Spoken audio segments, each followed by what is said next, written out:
over to you, Charlotte. Thank you very much indeed, Sally. Thank you, everybody. Thank you, my panel, for joining, and of course all those participants here. This is the latest in the current round of the HAPPI Hours. As I said, my name's Charlotte Cook. I'm a partner in the social housing real estate team at Winckworth Sherwood. As a firm, we have worked with the HousingLIN for many, many years. So very, very pleased to be part of these HAPPI Hour events. Jeremy Porteous, who I am not, is not here, unfortunately, can't join us this afternoon. So do bear with me a little whilst I'm wearing two hats for the moment. So it's done the instruction and the housekeeping, so that's super. Thank you very much indeed for that. Before I hand over to our illustrious panel, just wanted to let you know who they are. The details are there. So Robert East, who is the Director of Care and Support at Notting Hill Genesis. Tobin Stevenson, the Head of Service at MANOB, which is meeting the accommodation needs of older people at Central Beds. Matthew Berry, who's the London Planning Manager at BPHA, and then one of my colleagues, David Emery, who is in the corporate governance team here at Winckworth Sherwood. So many thanks indeed to all those there. Just to set the scene a little bit as to why we're here and why we wanted to bring this latest HAPPI Hour to you. The speakers, as you'll see, will set the brief of building better and beautiful, place shaping to regenerate homes and communities. And with the various difficulties facing RPs and other housing providers, Brexit, cost of living crisis, carbon zero commitment, all things cladding and building safety related. RPs, to my mind, still are very, very committed to delivering better. They always have done. And even with those challenges, and notwithstanding the very bad press that many are getting at the moment, I believe they continue to want to build beautiful as well. Beauty is very much in the eye of the beholder, and so hopefully that will come across in a number of the presentations that we have coming across here. But I know that our speakers will be showing just how beautiful these providers are and what they are building. So this afternoon, a full agenda. Speakers will be covering the challenges, the successes, lessons learned, and of course best practice models to fit within our brief here. As Sally said, do please feel free to put questions into the Q&A box or comments into the chat. Again, with my two hats on, I'll be double chairing at the end of this, so looking to follow up with any questions there with each of the four guests that we have here, and following them having spoken. So without further ado, may I hand over to the first. So Rob, over to you. The floor is yours.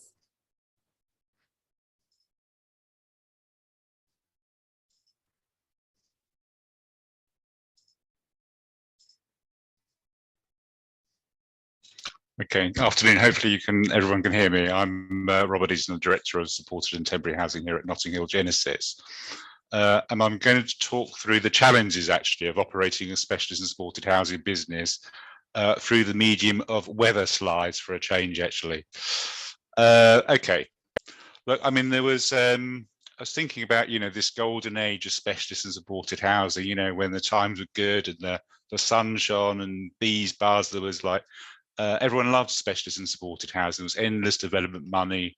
There was 100% grants out there. I can even remember getting top-ups of more than 100% when we ran a bit short when we were developing homeless hostels. And of course, in the 80s and 90s, there was, almost a new sheltered housing scheme on every single block actually. Money poured into homeless services. We've got money from NHS to provide homes for people with mental health and learning disabilities diagnosis. And not only did we receive capital money, but critically, we also received revenue funding to provide services to maintain people in their own homes, from transitional housing benefit to supporting people money to housing related support. And the other thing is, of course, residents wanted to come into specialist and supported housing. There was no demand. There was lots of demand. I don't really remember voids ever really being an issue. It was very favourably looked upon. And from an organisational perspective, we loved what we were doing. We were doing good work and it stacked up financially and it was great and everyone was happy. But just I suppose as night follows day, is the environment, changed quite rapidly, really. And so the development money really started to dry up. And I suppose that's where, a lot of organisations like Notting Hill Genesis, their specialist and supported housing programme, there was still some development going on, but not an awful lot, not in the way that it happened in the previous decades. The other thing that I think that's probably changed is that, whilst when we first built some of that sheltered accommodation, residents loved it, but actually the needs and expectations and aspirations of older people, they don't want to live in bedsits anymore. They don't want to live in small one-bed flats. Young people, homeless people probably don't want to live in shared accommodation anymore, that they want their own kitchen, own bathroom. Of course, there is some benefits from living communities and therapeutic benefits, but largely people have different aspirations and expectations in the 21st century. So that's one of the dilemmas we've got as an organisation, is what are we going to do with some of this housing stock? And I think the funding regime doesn't really lend itself to large housing associations. There's no real incentives or even mandates or sticks really to make organisations build more specialist housing. I mean, as an example, so one of the biggest things we're trying to do here at Notting Hill Genesis is trying to repurpose some of that outdated stock. And so as a way example, we had 3 or 4 shared homes for learning disabilities, very traditional, people have probably come out of institutions in the 90s, people living in group homes. Needs of clients have changed, but it took us almost 2 years from the inception of the idea to getting approval. It took us 2 years to get there. Actually, as an organisation, we probably could have built an estate of 500 homes in that time. So it's complicated for organisations like ourselves to make a big difference and to make an impact quickly. And the other thing that's changed for us, I suppose, is the needs of tenants. And I think we, as you probably all know, is that we've got, people got higher needs.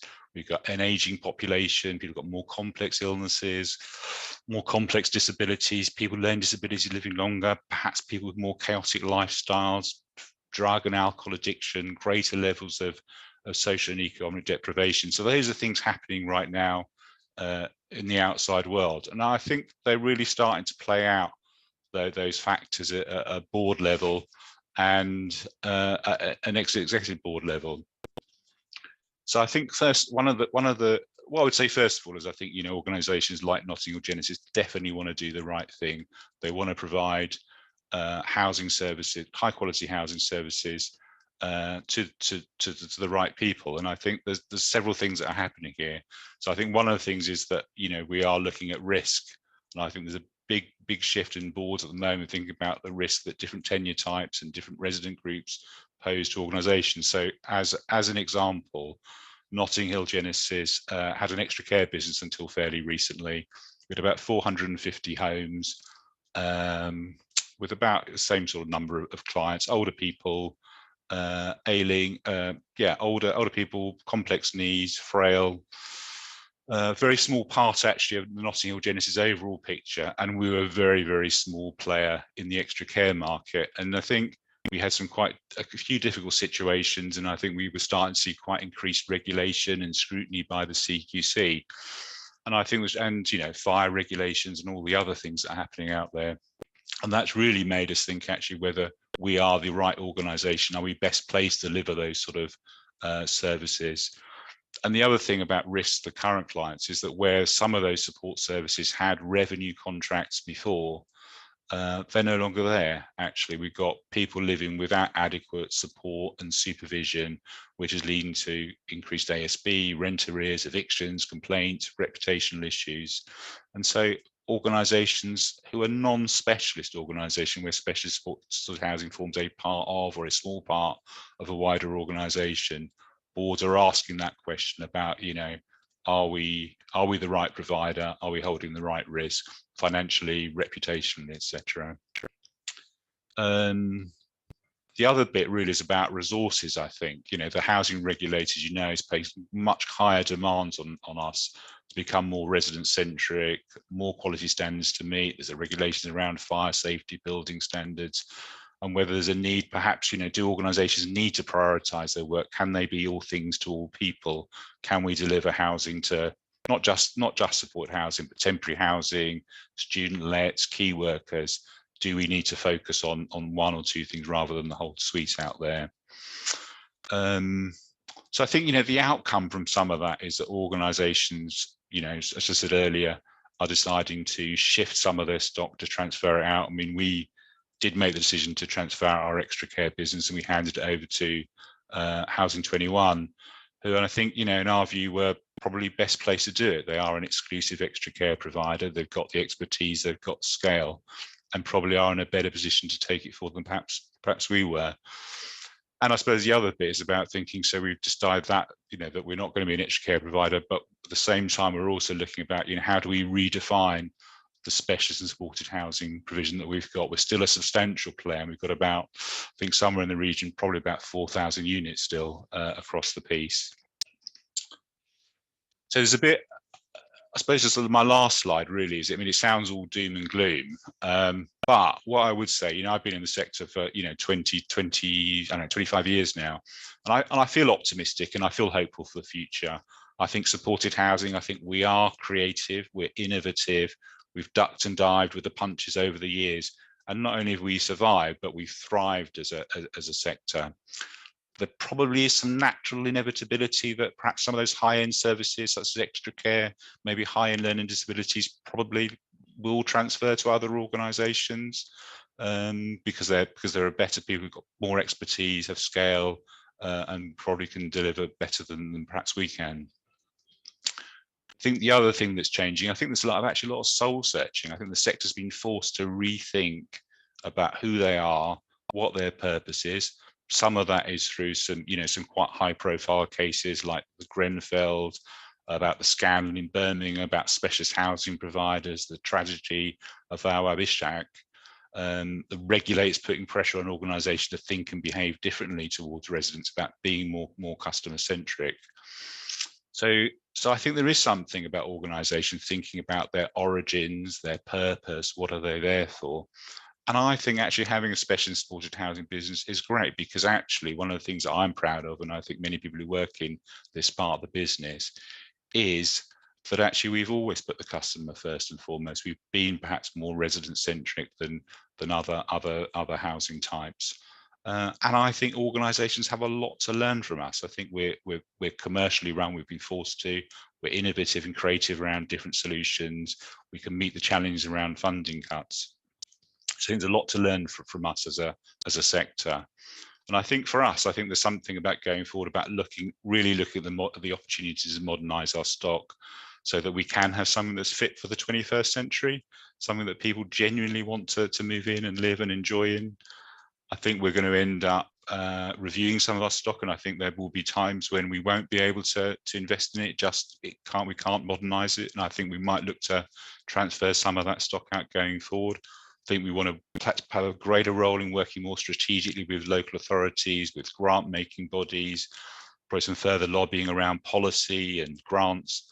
And I think also interesting to maybe explore actually some partnerships with the private sector as well around supported housing in the right way.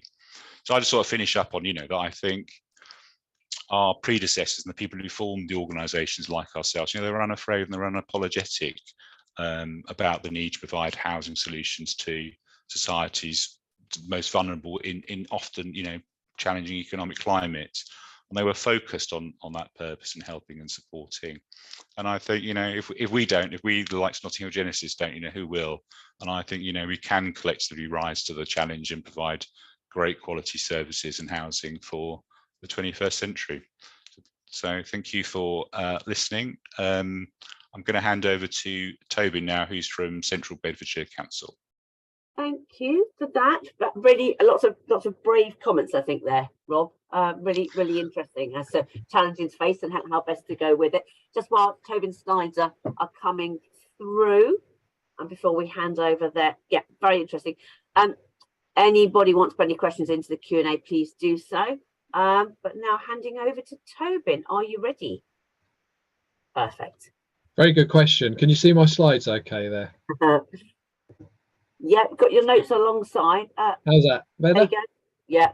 Yeah, good afternoon, everybody. So building on from what we've just heard, I'm going to talk a bit more about what we're developing new in places, and particularly as older people is my area. That's part of that's in the title of my job, if you like, meeting accommodation needs of older people. How it is that we've looked at place shaping, creating really good communities for people to live in, and older people in particular.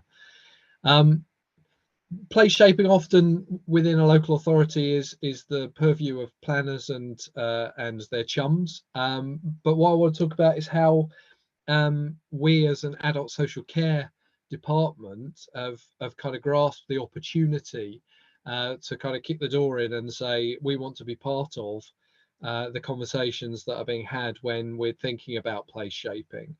I should mention that Central Bedfordshire Council is a unitary authority, and actually adult social care and housing are within the same directorate. So we have one director, and that's obviously quite helpful when we're doing this. But we aren't doing this entirely altruistically.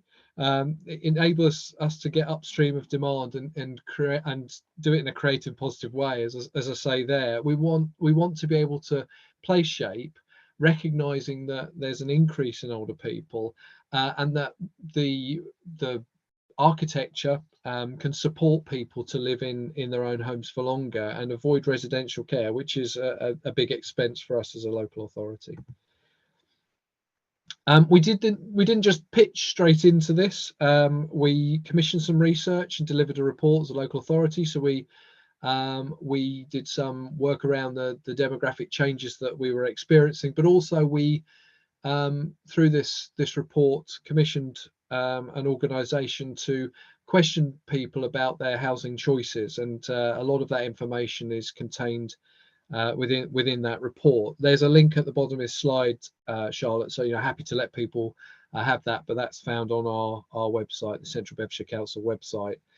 And the important thing about that as well was it provided a local evidence base. It wasn't just a sort of big, broad, national picture, but actually we were talking to people in our own area about what their aspirations were for housing.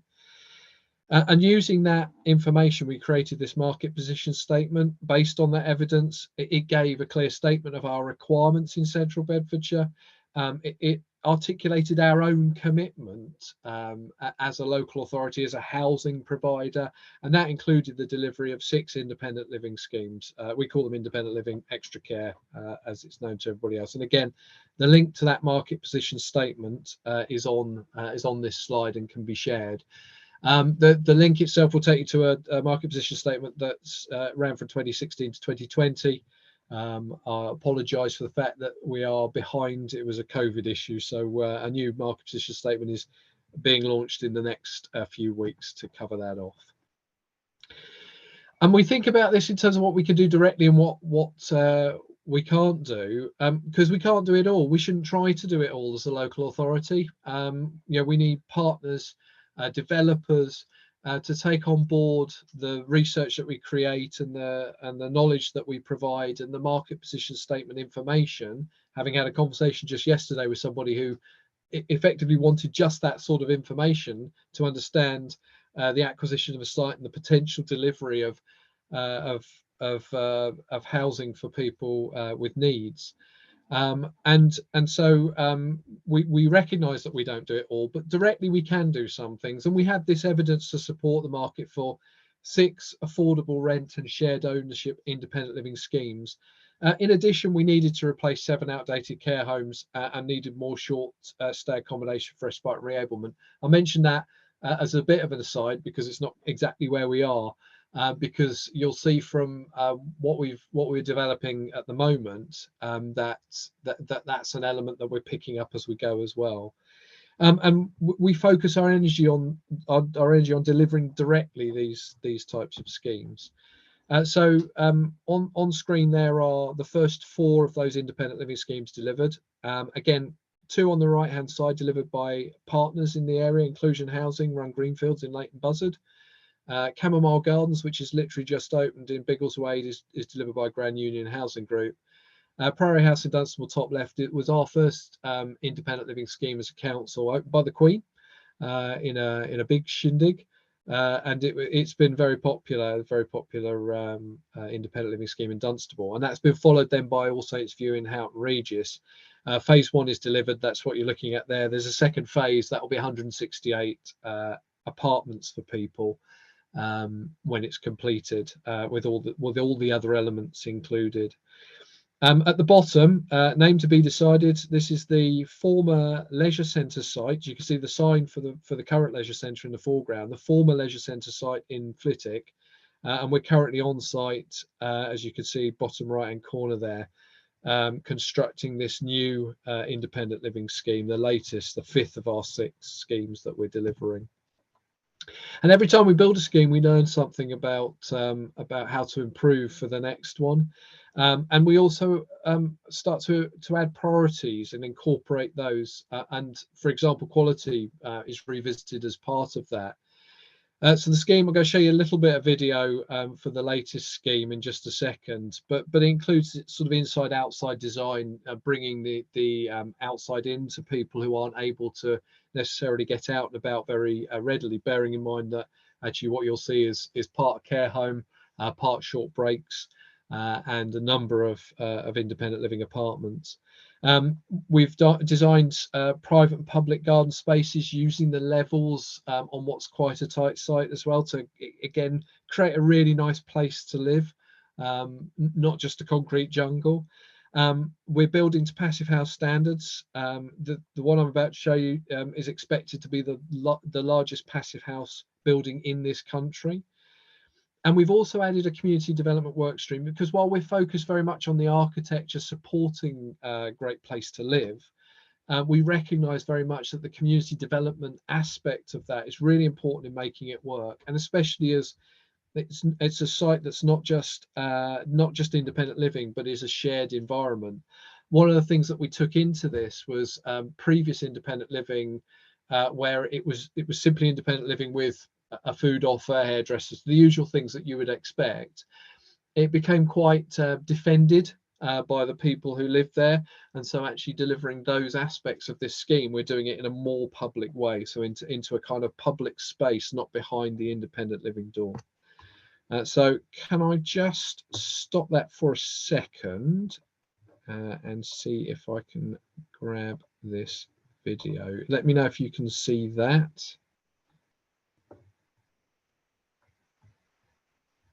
Is that there? Yes. Yep. Can see that. Okay. And it's moving. Excellent. Brilliant. So this is Stepley Road in Flitwick. This is the scheme that I'm talking about. This is the main core of facilities. There's a pub, a hairdressers, there's some medical rooms. You're looking at community rooms left and right here, occupational therapy, spa, bathroom, and some guest rooms. All of these, or a lot of these facilities, would have been behind the doors that we've just gone through and in the independent living part of the scheme. And by bringing them outside, we want to build the community within the community that already exists. Just going to spin on a bit and show you the quality of the apartment itself. Everywhere has a balcony. Actually, we're building balconies for the care home rooms as well, to provide outdoor space access to everybody. Something we learned as we were designing this through the pandemic, just how important that was. These types of modern independent living schemes, I think a lot of people will probably recognise the style. This is a 2-bedroom with an ensuite to the main bedroom. Again, just going to spin on a bit further, going up through the building. You can see what I talked about in terms of bringing the outside in. These are light wells that you're seeing. We're coming up through now. Light wells drawing light down into the main part of the building, creating very light, open, airy corridors. As is the trend, you can see there are portholes, basically viewers from the kitchens into those spaces, and so that will bring light into the apartments, both from that side and from the other side as well. And this is one of the 9 gardens and outdoor spaces I'm talking about. This one is semi-private, so it belongs to the independent living scheme, but you can see in the middle of the screen beyond there a community garden, and just sort of coming into view for the care homes there, you can see a couple of outdoor spaces at high level as well, building gardens at the upper levels and making full use of that scheme. So that is where that will end. I'll stop sharing that and go back to my slides. Yep, is that back again? Yep. Yes. Right. So Thanks very much, Charlotte. So that's the some of the direct stuff that we're doing, creating our own really good places. But as I said, we have to do things in partnership, things we can't deliver ourselves, we can't do it all. And so the market position statement was about encouraging investment for developers, flagging that we were open for business and that we would be we'd be supportive in planning in terms of people coming to our area. But what I'd recognise is that uptake was fairly slow following that market position statement. We don't have a lot of development that I can directly link back to that market position statement. And so as part of the discussion with planners and with the benefit of that evidence base that I mentioned, we secured the inclusion of friendly policies in our new local plan, which was being developed at the time. And that's why that evidence, I think, is so important. This is the policy. I won't read it word for word. Policy H3 that we put in, that's about housing for older people. It requires anyone developing more than 100 dwellings to provide some housing suitable for older people. And on sites larger than 300 units, the provision of an extra care facility is required. Now, there's lines in there about alternatives. We're really clear that there are some places where you might build 300 units of 300 dwellings where, you know, on the edge of a village, for example, you would actually not be creating a good place. You'd be creating an issue for a small rural area, and we're a very rural county. So this has helped to trigger some conversations with developers to support still good housing for older people, but it doesn't necessarily mean extra care where there are over 300 dwellings. So just in conclusion, place shaping in our area supports older people to live in their communities for longer. And we said why that's so important. Preventing people from needing additional care. It prevents hospital visits from falls as well. So we're supporting our health partners in terms of creating those places that deliver better health for older people. Using a combination of doing it ourselves and influencing the market. We're building in quality. Quality is a big part of this now, and we're building to the passive house standard wherever we can logically make that make sense, and we can through business cases do that and have on a number of occasions. And this consideration of in use by community as well as the physical architecture gives the best chance of delivering places that are a success when they're completed. That's me. Thank you very much. I think Matt Berry from BPHA is next. Charlotte? Yeah, absolutely. Thank you very much indeed. I was also going to say that was a joining up of housing and health, which is something that we've all been clamoring for since I've been in this business, which is a fair few years. But brilliant, looks great. Got a couple of really fab questions in the Q&A and in the chat already, so feel free others to add those in. Matt, over to you in the meantime. Starting off, can everyone see my screen? Perfect. That's a good start, because I'm used to Teams and not so good on Zoom, so that's a good start anyway. So I'm Matthew Berry. I'm Land and Planning Manager at BPHA. For people that don't know who BPHA are, we're a housing association based in Bedford, covering basically what used to be known as the Oxford to Cambridge Arc, but is now probably known as Oxford to Cambridge. We have a strong focus on, particularly on around the middle of that area around Bedford, because we were a stock transfer authority just over 30 years ago. We manage around 20,000 properties, of which about half of those are in Bedford. So in terms of today's discussion, I'm a planner by background, employed by BPHA to effectively bring forward new sites into the development programme.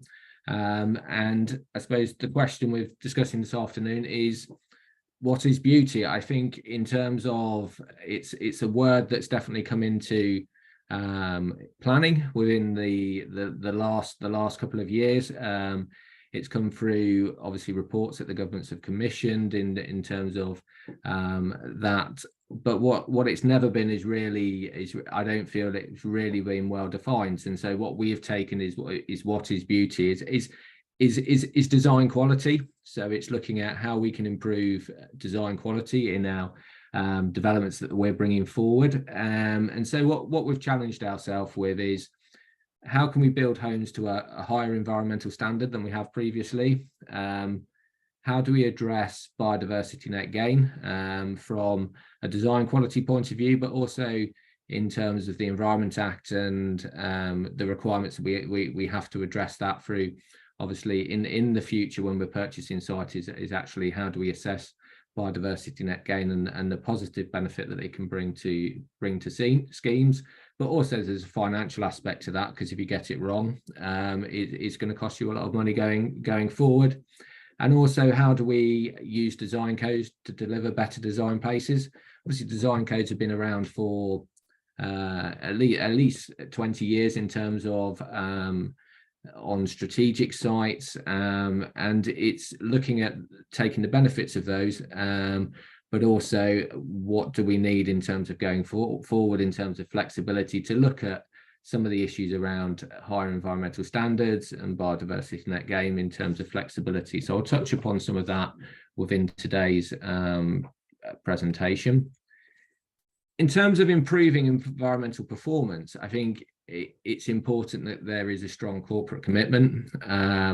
So this is something that we've, as a development team, have been tasked with, and it comes from our board, is around higher environmental standards and commitment. So in terms of land-led development, so that's land, that's their developments where we're buying the site and building out as a developer. So but as our business, we obviously deliver affordable housing. So most of those schemes we would do will be a split of shared ownerships and an affordable rent. We do have a private arm as well, but any surplus from that comes back into our affordable housing business. In terms of what we've also been challenged to do is look at how do we develop a land management plan for biodiversity. So on green spaces that we're delivering, how do we increase the level of biodiversity on those spaces left behind, so we don't end up with just areas which are desolate and effectively just mown areas of grass. So in terms of implementing this, we looked at developing a trial site, which is at Coots Lane in Fen Drayton, which is it's a rural exception site. So a rural exception site is a site that wouldn't normally get planning permission, but will for 100% affordable housing. So in this case, it sat outside a village which is between Cambridge and Huntingdon, where it's got fairly extreme housing market pressures. The Cambridge market is the entry price for those within villages surrounding Cambridge is extremely high. So we worked with the parish council and the local authority in sort of identifying housing need within the area. So we're looking at developing 14 new homes, which are a mix of sort of 1, 2 and 3 bedroom homes to meet local needs, and it's strongly weighted towards affordable rented properties, and a small amount of shared ownership to enable those that live within the village to potentially access that market. So in terms of environmental performance, what did we have to do? I think what we've seen over the last couple of years, where we're getting planning consents, actually the benchmark's fairly high. So in terms of we have to provide a construction ecological management plan. In the past, it's been just really a lot more around construction management from a sort of a traffic point of view, but this is a lot more around actually how are we going to, or our contractors that we're employing to build the site out, and how they're going to ensure that they safeguard ecology when they work through that process. And the change for us is having an ecological clerk of works, and bearing in mind this is a site of 14 units, it's relatively small. So that's something in the past where we've obviously had clerk of works which go out, check buildings been built in accordance. This is a different role in terms of it's checking that we're actually complying as we go through the process with everything that we should be doing around safeguarding the natural environment as we bring the site forward.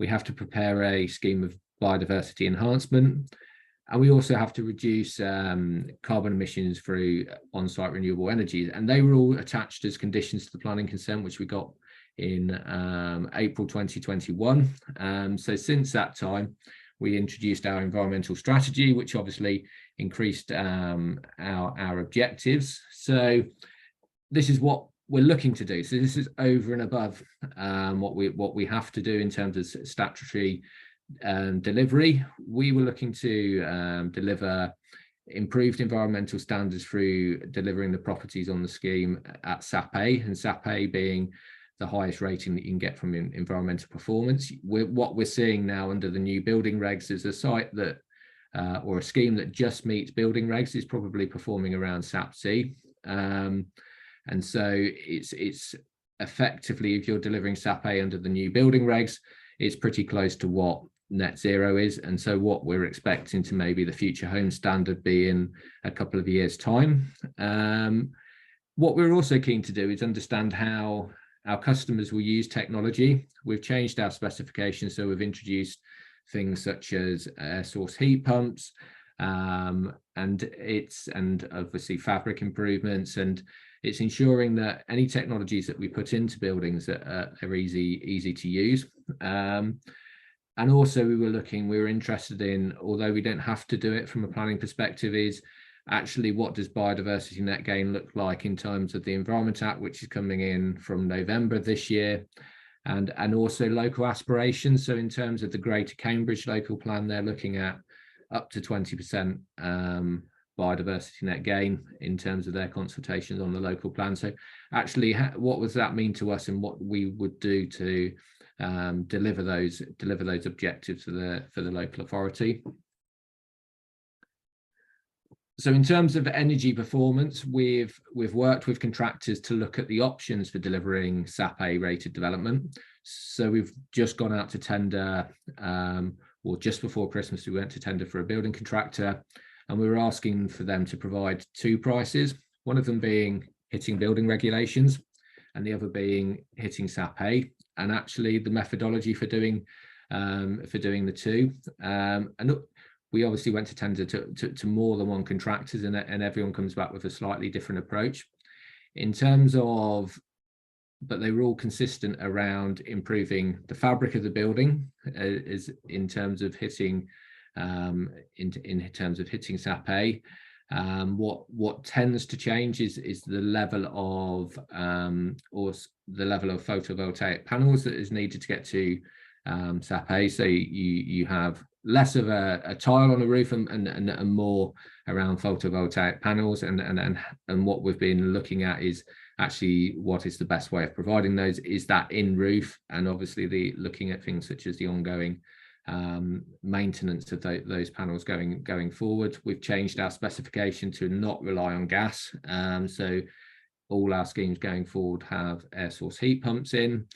And what we've found through the tender process as well is the role of modern methods of construction. So the contractor we're negotiating with at the moment is proposing a panelised system, which is a timber panelised system, which performs better than a traditional form of construction in terms of fabric efficiency. So it will be the first time that we as an organisation are actually looking to bring forward MMC. In the past, most of our or all the developments we've done where we've bought land ourselves has been on a traditional basis.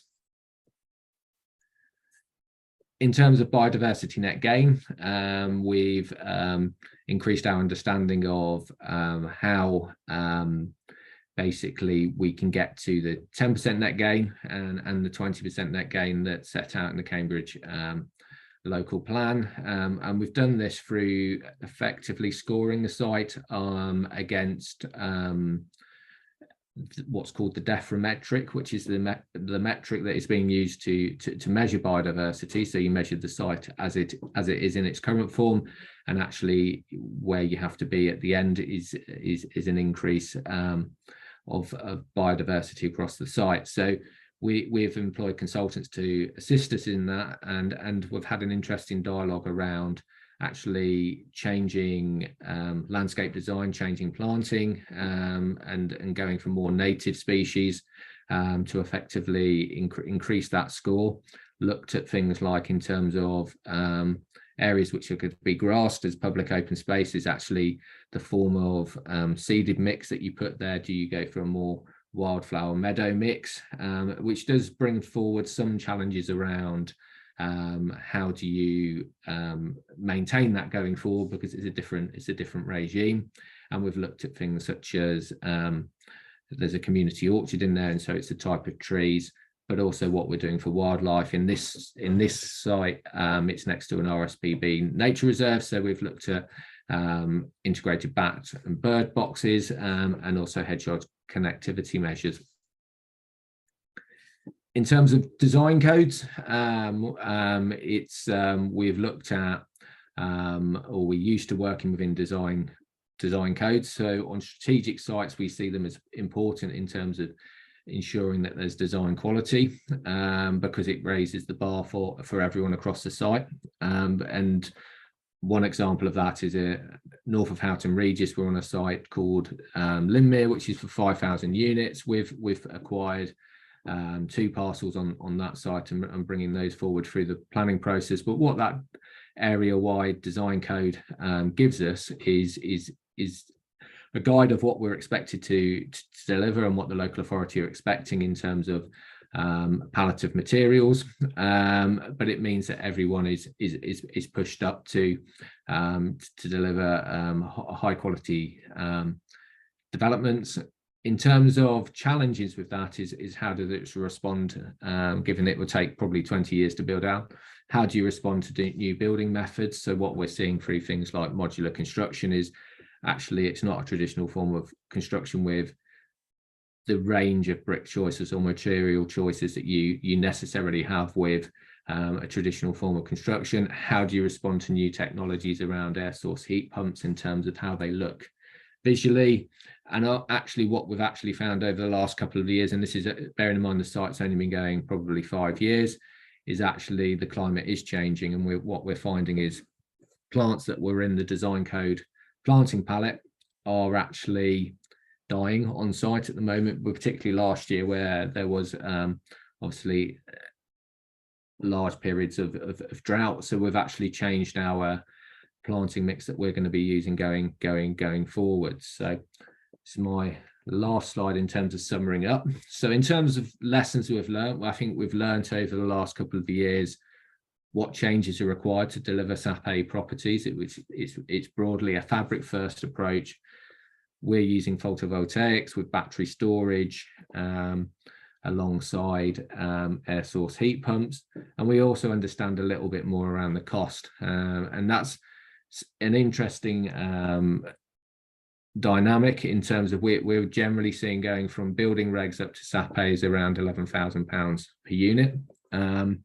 The challenge that we have as an affordable housing provider is we don't necessarily see those returns in the open market values, because in the case of this is the affordable rent, which is capped at 70% of market, will not change to effectively meet that cost. So we're effectively investing more funds into that. The open market values, you're starting to see in the market, having spoken to other providers and private developers, are actually seeing that there is a demand because of the increase in fuel energy prices, that you're starting to see the higher end environmental performance now makes financial sense as well. In terms of biodiversity net gain, we going forward will be assessing any new site early in the process to actually the financial implications of how do you deliver biodiversity net gain, and also the importance of links between landscape design and biodiversity net gain. The two are integral to each other, so we'll probably look in more closely in how we procure those sort of technical experts. The ongoing maintenance of open space will be more varied, rather than running just a mower over grassed areas. It will need some more thought put to that. And in terms of design codes that maintain design quality are good, but flexibility is likely to be required to respond to climate change and new technologies. So that's a sort of a whistle-stop tour of what we see as, I suppose, building beautiful, which we generally see as design quality. So I now hand over to David from Winckworth Sherwood. Yeah, thank you, Matt. Really, really useful. I love the Swift boxes. I think they're absolutely fabulous. So David, I think you're leading us on a slightly, not quite up a different garden path, but a slightly different path. It's all part of the wider road, as it were. There you go. Right, David, floor is yours. To use metaphors. Hello, everyone. As Charlotte has said, I'm David Emery. I'm an associate in the Winckworth Sherwood team. I'd like to say thank you to everyone for coming along today, and thank you for your time. It's great to be invited. So I work in the corporate and commercial team at Winckworth Sherwood, but in a previous life I worked in lettings for a number of RPs. And now one of my key areas of work is advice on RP governance and operations. Everything from charitable vires to IT cloud contracts. Also sort of with an eye to the attendance list, which I've seen today. I do quite a lot of development projects with local authorities, so joint ventures with local authorities and developers and that sort of work. So without further ado, I'll start sharing my slides and we'll talk. So, FCA regulated financial services.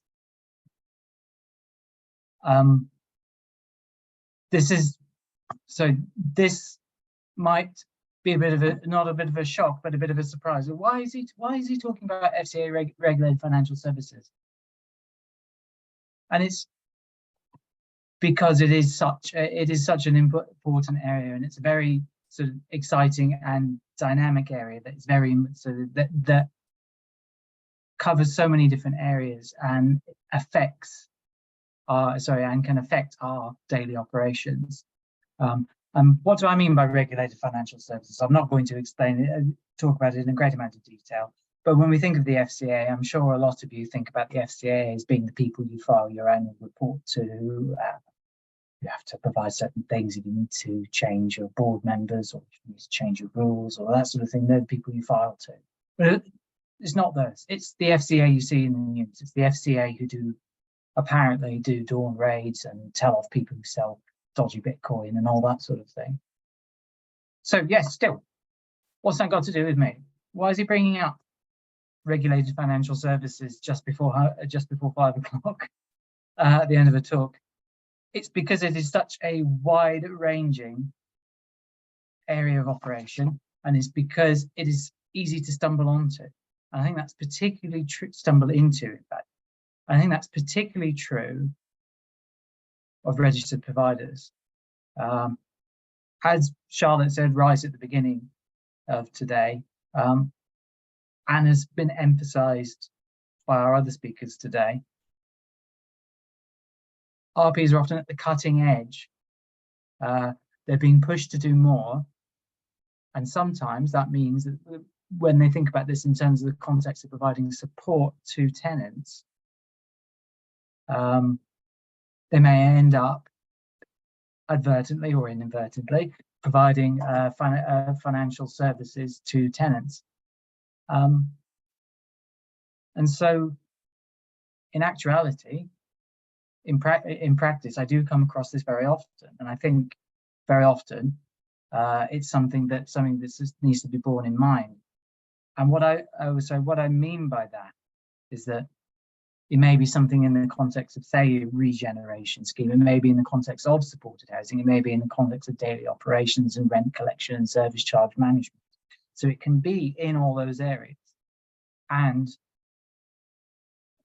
unfortunately, or fortunately for my job, I suppose, you could say that, as it says on the slide, it is a huge and necessarily complex area of interacting laws and regulations and guidance. And I can talk unfortunately for myself at dinner parties, I can talk in great detail about the FISMA, EU directives, the regulated activities order, something called the McD override, which is definitely not as delicious as it sounds. And we can talk about, we can talk about all those things, but actually what I wanted to do today was talk about three main areas where this is likely to, where this is where I've most commonly come across this, and also just talk about a little bit about how the regulation works. So what I've put on the first slide is I've very briefly listed a couple of points about why it's important. So what are the potential risks if it does turn out you are providing regulated financial services? One, one is very easy to be caught by it. I've already talked about that. Another is that it can potentially lead to criminal liability down the line. You would generally get a stiff letter and then potentially a fine if you don't. So if you are carrying out regulated financial services without being regulated. And the point is, if you do stumble across it, it's something you do want to do, there is a significant compliance burden involved. So there are lots of applications and paperwork, and the FCA, like a lot of government bodies, is not very well funded or supported at the moment, which means that these things can take a very long time and can engage a lot of your resources in having to deal with. So what I'm going to talk about in slightly more detail now is the three key areas, which are consumer credit generally, maybe something you've heard of, regulated mortgage contracts, and finally on debt cancelling. So pushes a button, nothing happens. There we go. Consumer credit and finance. So consumer credit and finance is very much bread and butter, and it's something that you'll see day to day in lots of different scenarios. Most of which have nothing to do with the sort of business that we've been talking about today. But talking in very clear terms, consumer credit is what you need to think about. So firstly, is credit. What is credit? Credit is, in the common sense of the term, sadly it's not the kind of credit we deserve for our work, etc. It's credit as in money's being loaned or money's being owed, any sort of financial advancement, and it can be of any amount. So in theory it could be £10, it could be £100, something like that. Happy to know it's only really concerned with the regulated sector, is only really concerned with consumers. So the fact that you may have your photocopiers on credit, that's some kind of business to business exchange. That's not something that you necessarily directly need to be concerned about.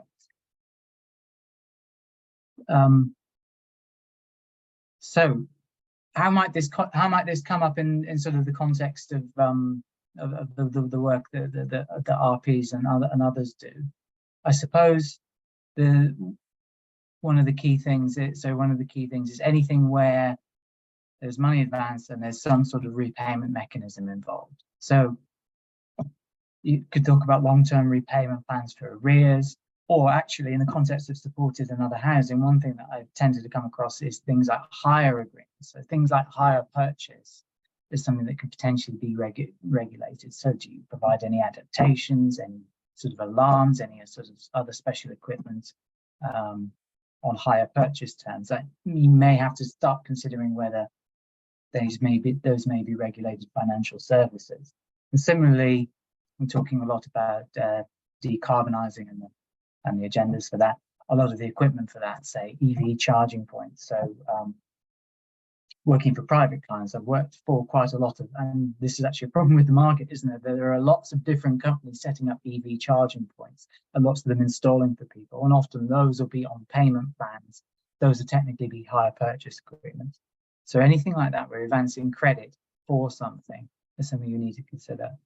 I've also put up on there that loans and benefits to employees can potentially be covered. I mean, that's not really directly the subject matter of today, but oddly enough, in terms of the sort of the FCA regulations, loans and benefits to employees are generally considered to be consumers. So things like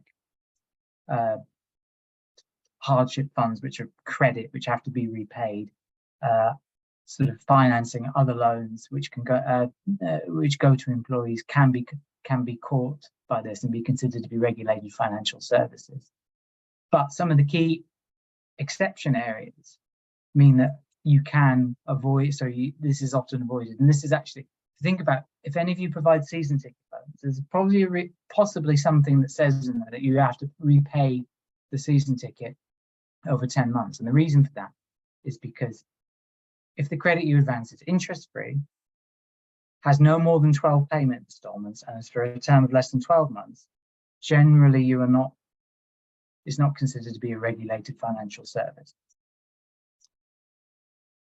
Okay, so I don't really have a connecting bit to the next slide, so I'll just jump into the next area, which is regulated mortgage contracts. So what's a regulated mortgage contract?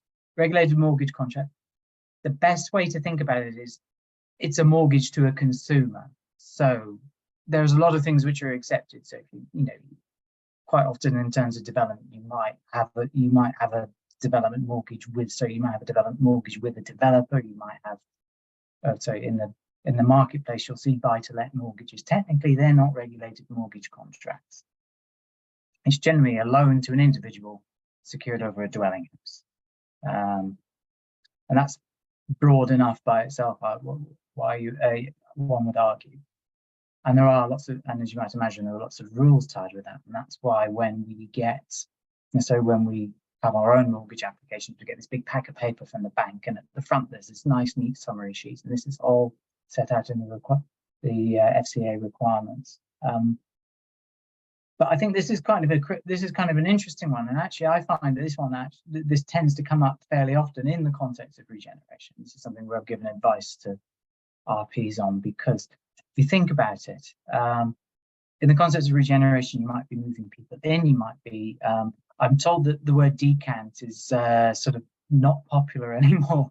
It's not the appropriate, but when you're taking people out of their houses and moving them into new ones, you might need to be giving them financial support. This might be to leaseholders, this might be to tenants, and you might be doing that by way of incentive mortgages, or potentially by equity mortgages. So one thing that I have seen fairly often is, say, you'll have the person will be encouraged to move into a home on a newly developed estate, and they'll have to get a mortgage from a bank, and then they'll need a top up, and sometimes the developer or the RP will provide that top up, and that top up is secured on the house, so when they eventually sell, you get your money back.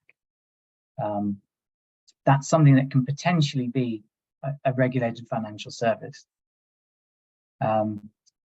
Also, arranging and administering mortgage contracts can be something that is caught by this. So, do you have a relationship with a particular bank? Do you connect people with brokers or mortgage brokers or other sort of finance people? That itself may be caught as a regulated mortgage contract. However, and you'll be happy to know, and this is something that you do rely on heavily, there is something buried deep within the law called the housing authority exemption. So local housing authorities, registered providers, and RSLs are generally exempt from FCA regulation if they provide mortgages in a certain way, and at least since 2016, and there is an argument about what the position is on historic mortgages, and that's often fact-based. But from 2016 onwards, if you're providing what would normally be a regulated mortgage, provided it is any of, and this is unlike consumer credit where it's all of, this is any of, so free of interest, realizable from the sale proceeds of a property, so this is your second equity top-up mortgage, or pursuant to a credit agreement. So if there's a mortgage attached to something else, if you have to grant security, so if the resident has to grant security over their property, pursuant to some other sort of other credit arrangement, and any of those would be exempt from regulation. So that does give a bit more space to work within if you are trying to come up with different means of financial support for residents and tenants. One thing I will flag in bold before I move on is this would not apply to, say, a trading subsidiary or to a for-profit RP. They're specifically not included in the legislation. So again, quite often the model can be that a lot of the development work, the site work, goes into a private subsidiary of some kind. Sometimes it's a VAT co, a VAT co, or whatever else it is. But they themselves wouldn't be the ones who would be able to arrange the mortgage or organise the mortgage or anything like that. Okay, right. I'll move on very quickly to debt cancelling. Debt cancelling is the common one. So debt cancelling is the most common one, and the one I have helped RPs most in getting FCA registration for. And the reason for that is that is clearly often part of the core objectives of your organisations, and I think that's only going to be increasingly the case as the cost of living crisis continues. So, what is debt cancelling? Why are we concerned about debt cancelling? Well, I've given the statutory definition on the slide, which is giving advice to a borrower about the liquidation of a debt under a credit or hire agreement. Okay, so what does that mean in layman's terms? Liquidation of a debt, very simple: paying down a debt, getting rid of a debt, discharging a debt, making it reduce or go away. So it's when you are giving advice to someone, and the reason for that is the reason why this became part of the law and become tightened up over the years is, if you're a similar vintage to me, you might remember all those daytime TV adverts that used to say, if you've got troubles with your debts, why don't you consolidate it into an existing package? So in which case what you would go is you go to some third party who would then who would then lend you a load of money which is used to repay your other debts. Technically that is debt cancelling. But more practically, in the context of what we do, it's when the tenant calls. It may even be, say, in association with, say, some other services you provided them. So you maybe you've advanced them credit for the purposes of an EV charge or whatever, and then they call you up and then they say, I'm having financial difficulties and I need to think about how I manage my debts. Well, that's when you have to start to be very careful about what you can and cannot say and what you can do. If you're telling them how to pay debts in a certain order, or which debts to pay first, setting up a debt management plan with them, that sort of thing is considered to be debt cancelling and is therefore a regulated financial service. Generic advice, so saying hopefully common sense things like you should probably pay off the things which have a higher interest before you move to the things which have a lower rate of interest. Those sort of generic advice. Publishing advice on your website, providing leaflets to tenants saying, providing sort of sound debt repayment principles. Those sorts of things would generally not be regulated. As would advising tenants to borrow more money, or telling tenants not to borrow more money. So tenant calls up and says, I'm going to get a high interest loan and use that to repay a service charge debt I owe. Then you're allowed to say to them, no, that's not a very good idea. That's something you should think about. You're allowed to do that. Also, signposting them to an external service, to the Citizens Advice Bureau or to a charity that specifically deals with debt cancelling, signposting them to that is also not caught by this. So that's debt cancelling. So I put this slide in, it was just more as part of the general governance piece, but it's to think about when you are providing support to tenants generally, there are some things you do need to think about. And I'll just skip over this briefly to get to the end, but think about, is this a good use of your resources, your money? So is this good use of staff time? Is this a good use of the limited resources that you do have? Consider whether you are advancing the objects of your organisation? Are you doing something which helps tenants? Quite often the answer is yes. Quite often the need is so high and the scope so wide that you can say that this is advancing the benefit of my tenants, but David, then sorry, I have to hurry you because we've only got I'm 2 so minutes sorry. left, and I want Yeah. to give some time for our Q&A. So can I ask Yeah, you to sorry. scoot through your final slides, please? Thank Sure, you. sure. Sorry. So sorry. I like the sound of my own voice sometimes, I think.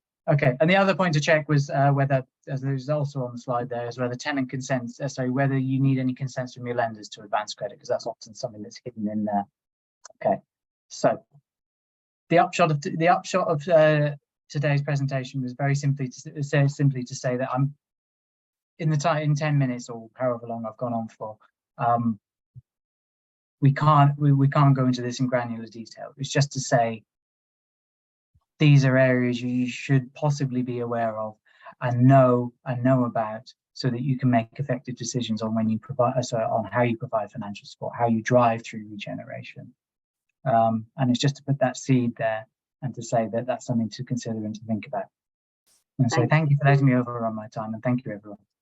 Lovely. Thank you very much indeed, David. Thank you to all of our speakers there. Very, very interesting. Lots of different aspects to things and things that may creep into your regeneration or other plans that you may not previously have thought about. So thank you very much indeed for that. Just wanted to pick up on a couple of the Q&As and the bits and pieces in the chat bar. So the first one, lots of questions here about funding and how the various different bits and pieces of regeneration have been funded, and linked to that into how that balances out in the rent and rent costs. A question, I think probably one that all of our speakers, possibly save David, can speak to, because I think he needs a break for the moment. Service charge levels and care costs. How do you balance those out? A particular question asked Tobin in connection with the Central Bedfordshire schemes there. But related to that, somebody asked a very interesting question about whether there should be a rejigging of rent cost where the property being occupied is more environmentally friendly and potentially therefore more heat keeping and going to reduce fuel costs there. So Tobin, do you want to answer firstly about the service charge costs on your various schemes? Possibly a C2, C3 question coming through there, and then if I pass over to Rob, that'll be lovely. I'll tell you what, I'll sidestep the C2, C3 question. I'm not getting involved in that, Charlotte. In terms of the service charge levels and care cost, service charges recoverable through housing benefit for individuals, and is about what you would expect in such a scheme, so that's not impinging much on people.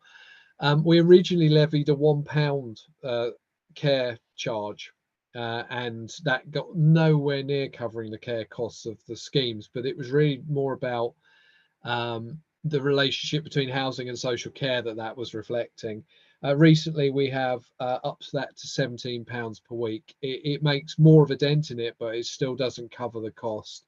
And as I say, we're really clear that there is a benefit, a system benefit, if you like, to our directorate and beyond, that makes it sensible not to overburden people with care costs, because we reap some of the benefits, as do they. So hopefully that helps. And thank you. It is a great video. It'd be really nice to see it in real life. We've been building it since June last year, and we designed it all through COVID. So that's what you're seeing there. Maybe we'll have a site visit and come and see how it's going.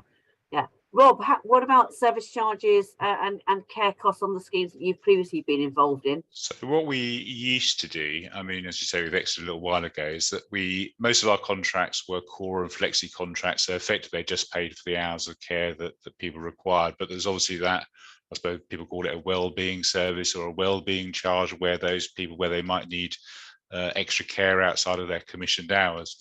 We had a couple of models. So either the local authority paid the wellbeing charge that was covered, ensure that there was carers on site 24/7, or another local where didn't pay for it, we asked the residents to pay for it themselves. And I think whether we asked residents to pay, the last one I remember, we had a site in Essex, I think we asked people to be paying about £15 to £20 a week, actually. So there was a site provision, care provision on there. But of course, we also used to charge in our service charges concierge services, where that was applicable. We also charge intensive housing management, and that's recognition that, you know, people living in support and specialist housing need additional support services to maintain their tenancy. And also in some cases we charge something called a specialist maintenance charge, and that's recognition that actually it costs more to develop, manage homes, and we charge a very small levy for that on most of our stock. Okay, that's interesting. Matt, can I ask you to come in? So that the specialist maintenance charge may be relating to some of the really exciting schemes that you're developing, particularly with that additional the biodiversity angle that you're bringing in, and the specialist type of build that you're looking at. Can I ask you to comment upon that? And also this question about whether you truly cap your affordable rents at 70%, as opposed to the more usual 80% of open market. And you are. I can pick up both, yeah, but both those points. In terms of the rents, the scheme that we talked about is in Cambridgeshire. So in that case, South Cambridgeshire have a rental policy for their area which caps it at 70%, and it's actually lower for Cambridge. It's at 60%.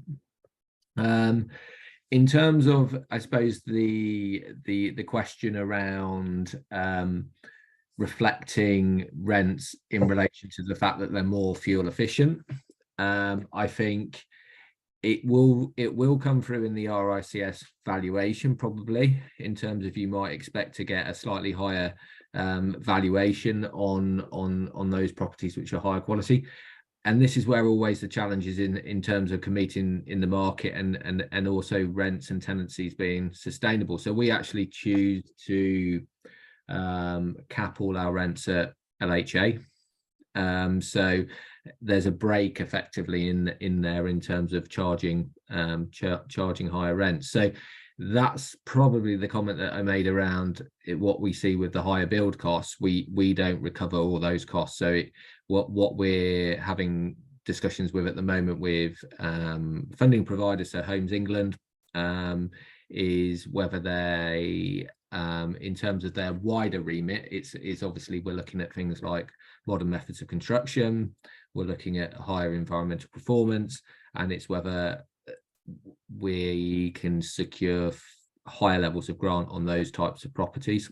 And this is probably where we're testing that at the moment. So we would expect to see higher rents, but do we benefit from all of that? I think what we're seeing from speaking to providers that are looking at doing building regs,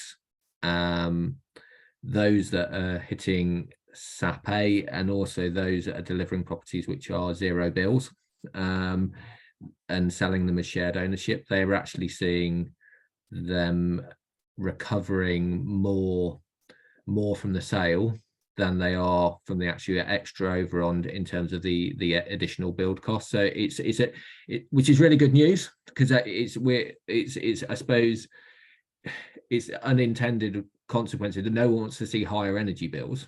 But I think whereas before it wasn't really a consideration for people when they're buying properties, it's starting to see that in the market now. So higher levels of performance are securing sort of higher sale prices.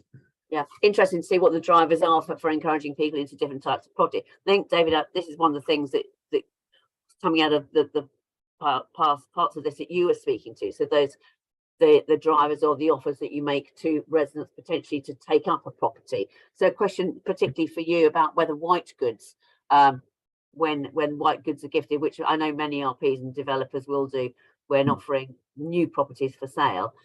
So any downside to the RP of offering white goods? Giving them away for free is generally fine. Providing them, there was a question, I think there was a direct question on that sort of area as well, saying that if they're effectively paying for it through service charge, again, in abstract principle, generally that is okay, provided there isn't something in there that says after you've paid X amount, or after you've paid off the value of it, you get ownership of it. So if it's not, there's no condition of ownership effectively, then it's probably fine, as is giving it away for free. as is in fact is giving it on credit terms for a period of meeting the exception. So if you give them on interest-free credit for less than a year, or for repayments over less than a year, then again you'd be fine. So I mean there are downsides if you are looking at sort of bigger ticket items. So say something like a heat pump rather than white goods. So if you're saying, you know, we'll give you a heat pump and then you have to pay that back over 5 years, that's something that you may have to consider. Thank you. Okay, lovely. Just summing up there, there's one question about pets. I don't know how pets would go down with your Swifts and your VAT boxes, Matt.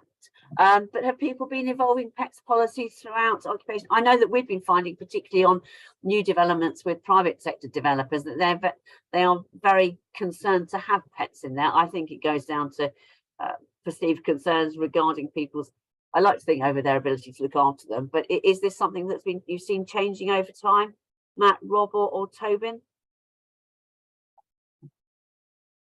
Yeah, I was trying to think actually whether you allow pets or not actually, but I do remember we had homeless services up in East Anglia. We did make sure there was kennel provision for our homeless clients actually, but I don't think routinely we allow pets. But I was just going to check our policy actually to see how that. But I don't remember seeing many pets around our sites.